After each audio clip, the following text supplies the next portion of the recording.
Very very good afternoon class. Just a second.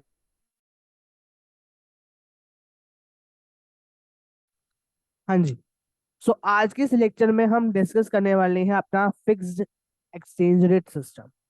भैया हमने last class में currency appreciation, depreciation, devaluation, revaluation cover किया था।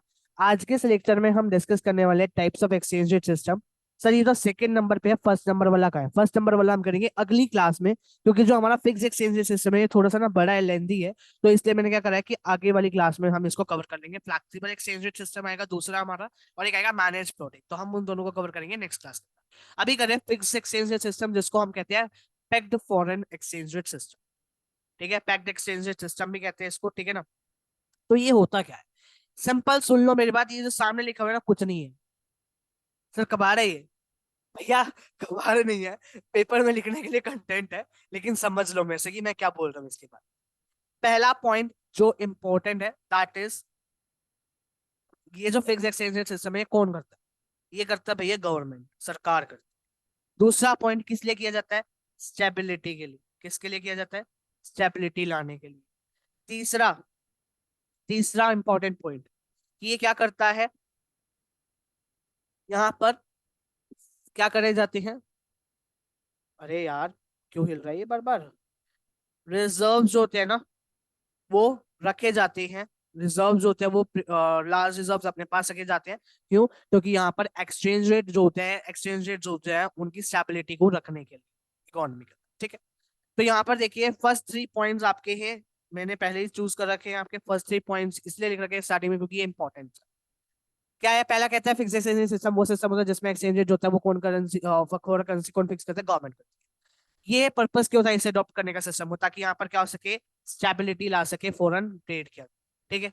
Government को मेंटेन करना पड़ता है लार्ज रिजर्व्स को फॉरेन करेंसी के, ताकि मेंटेन रह सके exchange rate stability and the fix level bite. अब स्टेबिलिटी को कैसे अचीव करते हैं? सेकंड पॉइंट की ये एक्सप्लेनेशन है कि स्टेबिलिटी को कैसे अचीव कर सकते हैं। अगर एक्सचेंज रेट लो है तो गवर्नमेंट क्या कर लेगी? पाई कर लेगी। समझो यहाँ पे, ये गवर्नमेंट है। ठीक है। यहाँ पे IMM, international money market. Government को अगर यहाँ पर जो रेट्स वो क्या हो रहे हैं, कम चल, क्या चल रहे हैं, कम चल रहे हैं। अब गवर्नमेंट को इसको बढ़ाना है तो क्या करेगी? गवर्नमेंट जाएगी IMF के पास, वहां पे रिजर्व्स जो उसने रखे हैं उनको क्या कराएगी? सेल ऑफ कराएगी, सेल कर देगी। जिसके कारण क्या हो जाएगा, ये रेट्स जो होंगे वो बढ़ जाएंगे। और ऐसी अगर जब वो परचेज कर लेगी, रेट्स ज्यादा थे, कम करने थे, सेल परचेज कर लेगी और रेट्स यहाँ पे क्या हो जाएंगे? कम हो जाएंगे। ठीक है। तो यहाँ पर क्या, अगर एक्सचेंज रेट कम है तो गवर्नमेंट बाय कर लेगी, और हाई है तो सेल कर। समझ आया? कम है तो परचेज, और ज्यादा है तो सेल। जो वैल्यू ऑफ डोमेस्टिक करेंसी है वो tied up to the another value of currency, तो उसको हम क्या कहते हैं? पैगिंग। और that is called as variety, और sorry parity value, parity value कहते हैं उसको। और जब वैल्यू ऑफ करेंसी फिक्स की जाती है सम अदर करेंसी और इन टर्म्स ऑफ गोल्ड, तो उसको हम क्या कहते हैं? पैरिटी वैल्यू ऑफ करेंसी कहते हैं। इसी की बस दो डेफिनेशन दे दी पैरिटी वैल्यू की। ठीक है।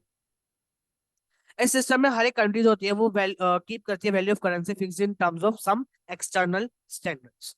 अब इसके एडवांटेजेस डिसएडवांटेजेस क्या है? जो हमारा फिक्स एक्सचेंज सिस्टम है, स्टेबिलिटी इंश्योर करता है, स्पेकुलेशन से प्रिवेंट करता है। Government forces, it forces the government to keep inflation in check. जब भी इन्फ्लेशन आता है उसको चेक करना पड़ता है गवर्नमेंट को कि अगर यहाँ पे इन्फ्लेशन आ रहा है, प्राइसेस बढ़ रहे हैं, तो वो क्या करेगी? उसको एक्सचेंज रेट को कम करने की कोशिश करेगी। डिसएडवांटेजेस क्या है? कि लार्ज रिजर्व बनाने रखने पड़ते हैं। यहाँ पर पॉसिबिलिटी होती है कि यहाँ पर ओवर या अंडर वैल्यूएशन हो जाए फॉरेन करेंसी का। बेनिफिट्स ऑफ फ्री मार्केट जो होता है वो डिप्राइव्ड हो जाता है। ठीक है ना। Now we have two types of exchange system, that is gold system of exchange rate system and Bretton Woods system of exchange rate system, जिसको हम adjustable peg system of exchange rate भी कहते हैं। Gold standard of exchange rate system जो था हमारा 1870 to 1914 तक चला था। ये ओल्ड वेरिएंट है फिक्स एक्सचेंज रेट सिस्टम का। इसमें होता क्या है, सुन लो, सुन लो बस, और कुछ नहीं है। फिर ये लिखते रहना जो तुम्हें लिखना।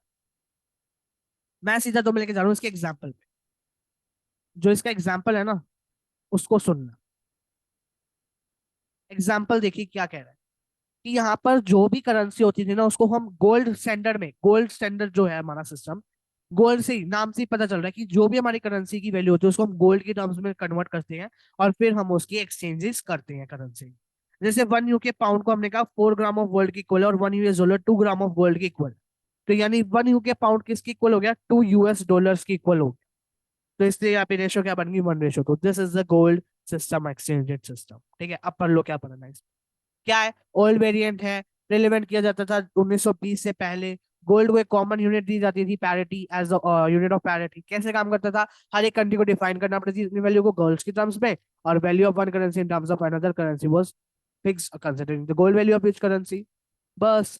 ब्रिटेन वुड में क्या होता है, काम क्या करता है, सुन लो। जो भी करेंसीज होती हैं, ठीक है ना, क्या करते हैं, जो करेंसीज होती हैं उनको एक कॉमन करेंसी US डॉलर के अंदर कन्वर्ट कर दिया जाता है। देन फिर उसको फिर से गोल्ड के अंदर कन्वर्ट कर लिया जाता है। इससे इजी हो जाता है कि US डॉलर की एक मेंशन कर देते हैं कि 1 US डॉलर मान लो 2 ग्राम ऑफ गोल्ड की इक्वल है। तो जैसे जैसे करेंसीज कन्वर्ट होती जाएंगी वैसे वैसे अपनी करेंसी के हिसाब से देखते जाओ गोल्ड की वैल्यू कितनी है US डॉलर के हिसाब से। जब मान लो रुपीस को हमने कन्वर्ट कर दिया डॉलर में, तो हमें पता चल जाएगा कि इतने रुपए का जो है ना हमारे को गोल्ड मिल रहा है according to the US dollar. तो ये सिस्टम ने एडजस्टेबल पैक सिस्टम इसको क्यों कहा जाता है, क्योंकि यहाँ पर एडजस्टमेंट पॉसिबल होती है, हो जाती है। किसके कारण, जब IMF करता है, और कोई नहीं कर सकता IMF के अलावा, इंटरनेशनल मॉनेटरी फंड के अलावा कोई भी इसमें चेंजेस नहीं कर सकते सिस्टम के अंदर। इसलिए इसको एडजस्टेबल पैक सिस्टम भी कहते हैं। और नॉर्मली इसको क्या कहते हैं, Britain would system of exchange rate कहा जाता है, जो कि 1944 से 1971 था। इसमें कुछ, इस सिस्टम में कुछ एडजस्टमेंट्स अलाउड होती हैं, और कौन करता है, IMF करता है। यहाँ पे आगे क्या लिखा हुआ है, gold was continue to be the ultimate unit of the parity between the two currencies. According to the system different currencies होती है, पैक्ड होती थी कि वन करेंसी में करेंगे, जो कि क्या होती थी, US डॉलर होती थी। US डॉलर जो था वो साइन किया जाता था gold value at a fix price, और value of one currency of in terms of US dollars ultimately implied value in terms of gold. Flexible और फिक्स एक्सचेंज रेट सिस्टम में difference क्या है, जो फिक्स एक्सचेंज रेट सिस्टम होता है वो determine कौन करता है, गवर्नमेंट करती है। अब यहाँ से ना आपको थोड़ा सा फ्लेक्सिबल के बारे में भी पता चल जाएगा, ठीक है ना। तो अगर समझ नहीं आता फ्लेक्सिबल के बारे में, कोई दिक्कत नहीं है, पहले फ्लेक्सिबल कर लेना, फिर फ्लेक्सिबल का इन दोनों का डिफरेंस समझ, ठीक है ना। बट मैं आपको इसी वीडियो में इसको कवर कर रहा हूँ।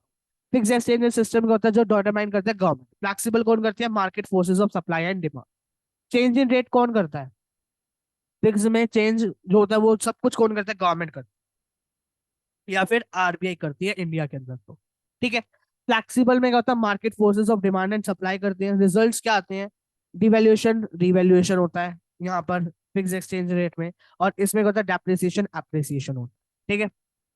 स्ट्रोक ऑफ फॉरेक्स, जो हमारा फिक्स एक्सचेंज सिस्टम होता है वो किस लिए किया जाता है, to maintain the fix rate exchange at a particular level. क्यों, क्योंकि गवर्नमेंट को एक लार्ज स्टॉक जो होता है वो रखना पड़ता है फॉरेन एक्सचेंज का। जबकि फ्लेक्सिबल में ऐसा कुछ नहीं होता, मार्केट फोर्सेज डिटरमाइन करते हैं। डिग्री ऑफ स्पेकुलेशन होती है यहाँ पे बहुत कम होती है, और यहाँ पे बहुत हाई होती है, ठीक है। नेक्स्ट क्लास में हम करेंगे फ्लेक्सिबल और manage floating exchange rate system. तो मिलते हैं आपसे तब तक, बाय, थैंक यू।